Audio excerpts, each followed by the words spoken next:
Yung Good Day Locals, nandito na tayo sa pang-apat na simbahan na ating bisita iglesia dito sa parokya ni Santiago Apostol dito sa Plaridel, Bulacan.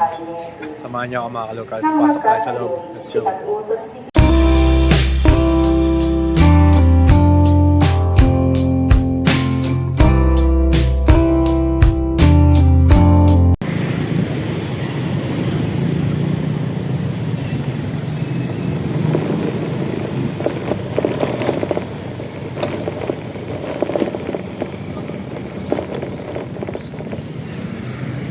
Ingat lang ba?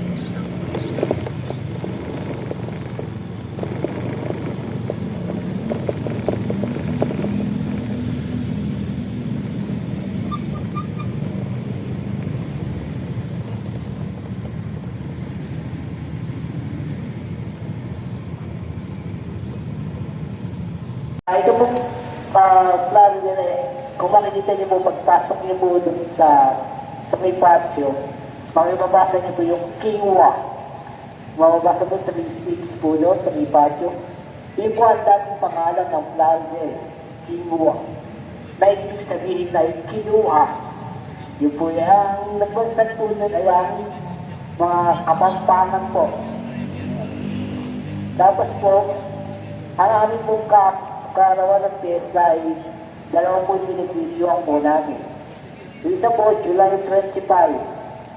At ang ang piyesta po namin, December 29 and 30. Yun po naman po yung tinatawag na Salubong Festival. Kasi po dati po, hindi po nito yung sabi namin, simbahan. Ang simbahan po talaga na po, sa lumang bayan, malapit lang po dito. Naglalabog po kasi doon, malapit po sa ilog. Hanggang sa naglalabog po, hinahin po ng tubig. Kaya po naisipan po dito sa Kabayanan. Kaya po, kung mapansin po ang dalawang pyesa namin, yung pinaka December 29 and 30. Kasi po natin po si Santiago Apostol, sinasalubog po ng mapakaraming tao. Yun po ang aming kapiyesta at ginagawa po dito si Santiago. Isa pa po, ang simbahan po namin ay umaabot na po ng 424 years. Yan po ay isa sa pinakamatanda sa bayan ng Bulacan, ng Plaridel, Bulacan. Muli po, maraming salamat po sa inyong pagdalaw sa aming bayan. Welcome po sa bayan ni Santiago Apostol. Maraming salamat po.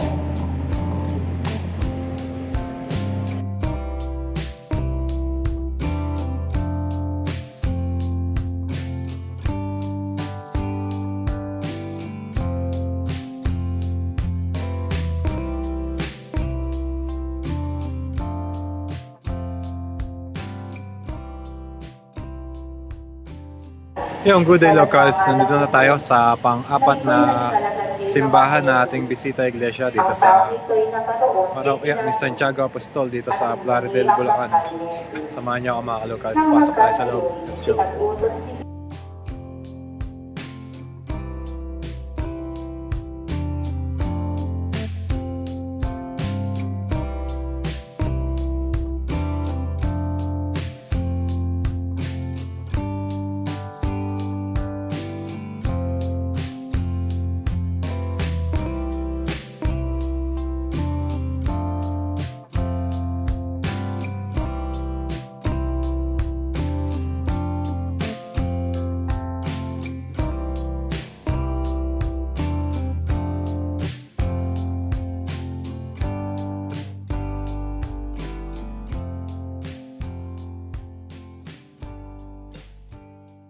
Ang simbahan ng Saint James de Apostol sa Plaridel, Bulacan, na dating kilala bilang Kinwa, ay itinatag ng mga Augustinian noong 1602. Ang kasalukuyang istruktura ay kilala sa barokong disenyo nito at matibay na kasaysayan na nakaligtas sa mga digmaan, kabilang ang makasaysayang labanan sa Kinwa noong digmaang Pilipino-Amerikano. Narito ang mahahalagang detalye ng kasaysayan ng simbahan. Pagtatatag, na itatag bilang isang bisita o visita ng malolos noong 1577 at naging ganap na parokya noong 1900 602 sa ilalim ng paggabay ni Fray Diego de Narceda. Arkitektura, kilala sa estilo ng Augustinian Baroque. Ang harapan nito ay may simpleng disenyo ngunit matibay, na sumasalamin sa katatagan ng pananampalataya sa panahon ng kolonyalismo. Mahalagang kaganapan, noong Abril 23, 1899, ang simbahan at ang paligid nito ay naging sentro ng labanan sa pagitan ng mga Pilipinong revolusyonaryo at mga Amerikanong sundalo. Patron, ang simbahan ay nakalaan kay Santiago Apostol, kung saan ang imahe ay iginagalang ng mga lokal na deboto at kilala sa tawag na Mighty Patron of Plaridel. Sa kasalukuyan, ang simbahan ay isa sa mga mahahalagang pamanang pangkasaysayan at panrelihiyon sa lalawigan ng Bulacan.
And mga kalocals, may nabutan tayong mga nagbibisita iglesia mula sa Naik, Cavite.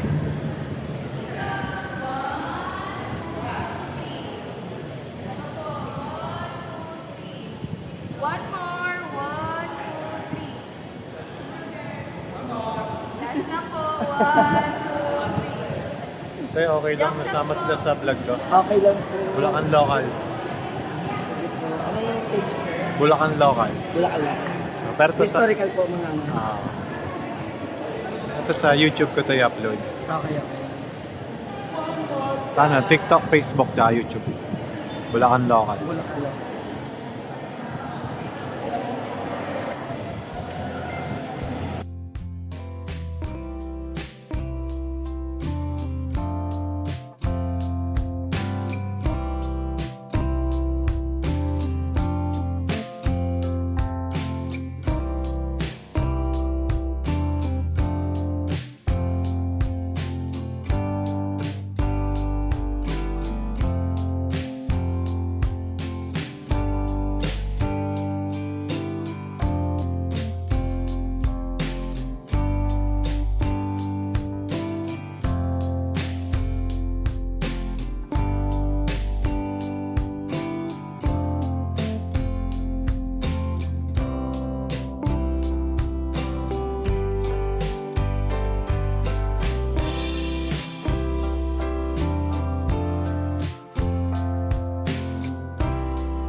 Ayan, pinatay na yung ilaw mga locals. Labas na po tayo. Naglabasan na rin yung mga nagbisita iglesia. 4 na ba sila mga kalocals? Galing sila ng Naik, Cavite. Ang nakalagay sa bus nila, San Isidro Labrador, Naik, Cavite. Shoutout po sa mga taga Naik. Sana mapanood niyo tong video natin sa YouTube. Ayan mga ka-locals, ito po yung pang-4 na simbahan na binisita iglesia natin. Ang simbahan ni St. James o Santiago Apostol, parokya ni Santiago Apostol dito sa Plaridel, Bulacan. Mula dito sa Plaridel, Bulacan mga ka-locals, punta naman po tayo sa San Isidro Labrador, Pulilan, Bulacan. Tara mga locals, punta tayo Pulilan.